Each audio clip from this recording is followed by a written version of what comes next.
What's going on YouTube? This is El Saab. It's a little late in the day.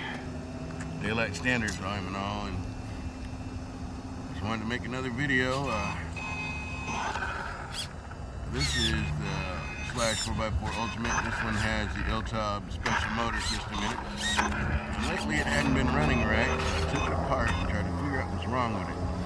I come to find out, the clutch was really loose, so I tightened it up and now she's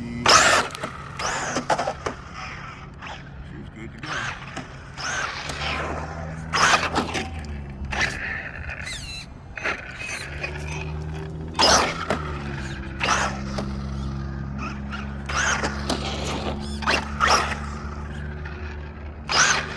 Running her usual self, hitting wheelies, and it's not running inside, so a lot of torque.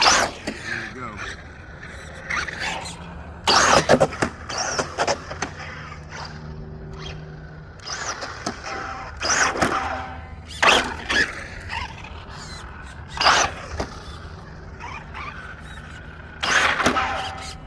There you have it. Have a nice day. Don't forget to subscribe, hit the notification bell, and be kind to everybody. That's El Saab, and I'm out.